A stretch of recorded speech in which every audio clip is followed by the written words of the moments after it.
The living room felt colder than usual, as if the walls themselves were holding their breath. My father stood there with his arms crossed, towering over me like a judge about to deliver a sentence. His jaw was clenched, eyes sharp with disappointment, and beside him stood my sister, my sweet, fragile, perfectly innocent sister, Layla, the one who always knew how to cry at the right time. Her sniffles echoed like a rehearsed performance, each tear placed with delicate precision. She held a tissue lightly to her nose, trembling just enough to appear wounded but not enough to smear her mascara. She was an artist of emotions, every gesture painted to make me the villain. My father didn't wait for explanations. He rarely did. "You will apologize to your sister," he repeated, voice firm, leaving no room for discussion. His tone said, "Confess, and this will end. Resist, and you will break." I stared at Layla, the same sister who had lied about me stealing money, who had let our father yell for an hour straight, while she stood there pretending to be helpless. I remembered how she slipped the money from his wallet yesterday, laughing with her friend about the perfect excuse. I remembered how she let me burn. And still now, she looked at me like she was the victim. He waited. I knew what he expected of remorse, shame, surrender. But something inside me snapped quietly, without flames, without sound. A soft break, like paper tearing under slow pressure. I inhaled deeply, all right. Just that word, nothing more. He mistook it for obedience. He didn't hear the emptiness behind it. He didn't see my hands trembling not from fear, but from the weight of years of swallowed injustice. "Since you refuse to apologize," he continued, misinterpreting everything, "you're suspended. No games, no allowance, no outings, until you apologize properly." My mother looked up from the kitchen, worry flickering in her eyes, but she stayed silent. Maybe she was tired of choosing sides. Maybe she didn't know how deep this wound ran. I nodded, not fighting, not defending myself. I walked to my room slowly, every step heavy but controlled. I shut the door gently. Revenge does not need slamming. That night, I lay awake staring at the ceiling. The house slept, but my thoughts did not. They curled around me like smoke. Memories of every blame shifted onto me. Every time she got away clean. For the first time, I wasn't hurt. I was calm, too calm. I whispered to the darkness, voice steady, "I won't bend this time." And that was the beginning, not of war, but of quiet transformation. The type that doesn't shout, but builds. The type that waits for morning. I woke early, not because of an alarm, but because something felt different. The house was unusually quiet. No clattering pans, no hurried footsteps, no voices. Just stillness, heavy and unfamiliar. Light filtered softly through the curtains, and for a moment I wondered if the world had paused with me. Then I heard its slow footsteps outside my door, hesitant, uneven, as if each step was carrying more weight than the last. The doorknob turned, Layla stood there. Her usual confidence, the flawless hair, the gentle smile that hid sharp intentions was gone. Her eyes were swollen, red like she had cried all night. Her voice, when she finally spoke, was a shadow of the one she used to manipulate so easily. "Can we talk?" I sat up, but said nothing. The silence between us grew thick. She stepped inside, closing the door behind her.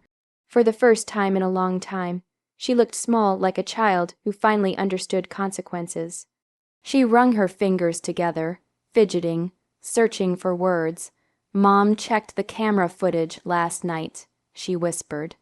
I didn't react. I let her speak. "She knows it wasn't you." There it was, the truth, sharp and trembling in the air. I watched her quietly, not angry, not triumphant, simply waiting. She took a shaky breath. I didn't think it would go this far. She continued, voice fragile. "I just wanted the dress. I didn't know Dad would punish you so badly." Her confession didn't make me feel lighter. It didn't erase the nights I took blame for her mistakes, or the times I stood alone while she bathed in sympathy. But it did something unexpected. It made me see her humanity, cracked and unpolished beneath the mask. She sat on the edge of my bed, head lowered. "I'm sorry," she said, though the words felt incomplete, like she was still learning how to apologize. I finally spoke, my voice calm but steady. "Sorry doesn't erase everything." She flinched, not because I was harsh, but because she knew I was right. For once, she had no defense, no tears to weaponize. just guilt raw and unfiltered. She looked up at me, eyes glassy, pleading. "Can you forgive me?" I thought of last night, my father's disappointment, the silence of injustice, my quiet promise to myself. And then I thought of her standing before me now, broken by her own choices. Forgiveness was possible, but not instantly. "Not yet," I exhaled slowly. "Give me time." She nodded, shoulders shaking, accepting what once would have made her lash out. That morning, something shifted, not just between us, but within me. This wasn't the end of conflict. It was the beginning of change. Life didn't return to normal after that morning. It reshaped itself quietly, like a river changing direction over time. No explosions, no grand confrontations, just a slow, steady shift that only those paying attention could feel. I began focusing on myself, while Layla hovered uncertainly around me, offering help I didn't ask for, waiting for words I didn't give. I poured my energy into school. I studied late, practiced harder, stayed after class to ask questions. Discipline replaced anger. Silence became my strongest expression. And then the change began to show. Teachers who once scolded me for carelessness now paused to praise my improvement. Relatives who used to pat Layla's head and ignore mine began noticing me first. My father, the man who suspended me, watched with an unreadable expression every time my name was mentioned in positive light. I wasn't flaunting success. I was simply no longer shrinking beneath her shadow. Meanwhile, Layla struggled. Rumors spread quickly, like wildfire touching dry grass. Her friends, once loyal and admiring, drifted away when they discovered the truth about the money. Trust once broken rarely returns the same. She walked through the corridors quieter, eyes dimmer, smile unsure, a crown slipping from her head bead by bead. And I didn't mock her. I didn't push her further down. My revenge was softer, more elegant, more painful. I responded to her politely when she spoke, helped her with a math step if she asked, but only the step, never the full solution. I offered no extra warmth, no eager brotherly affection to fall back on. She felt the distance, and that distance was what hurt most. One evening, it happened, I found her in the living room, textbooks open, head down, shoulders quivering. The pages beneath her were wet with tears. She looked up, eyes swollen like that morning, but deeper, heavier, filled with guilt she couldn't carry alone anymore.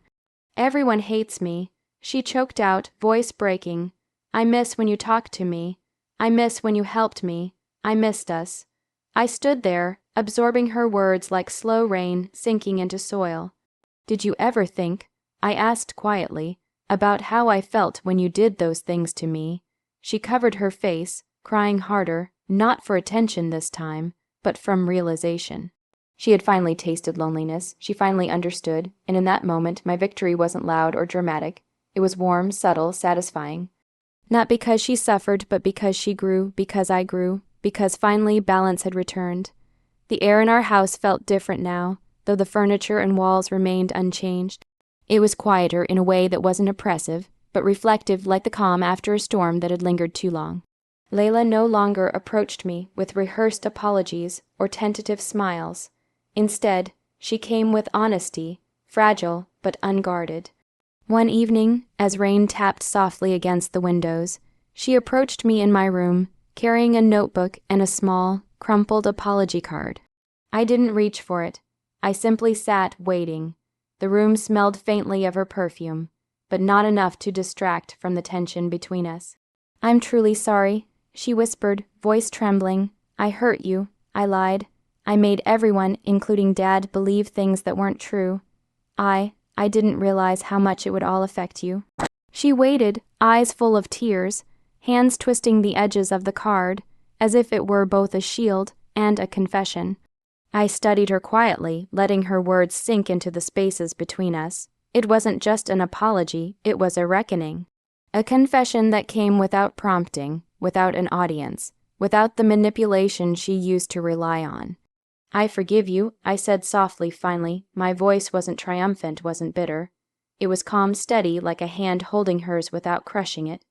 Relief flooded her, but it was accompanied by shame, a bittersweet mixture.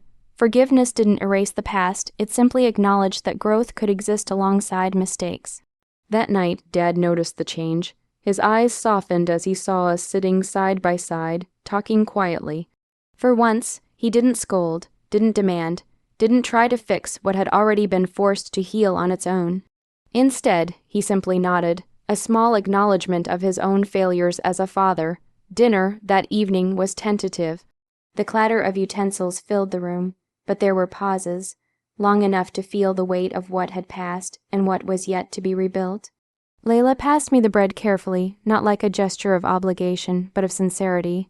I took it, smiled faintly, and said, "Thank you."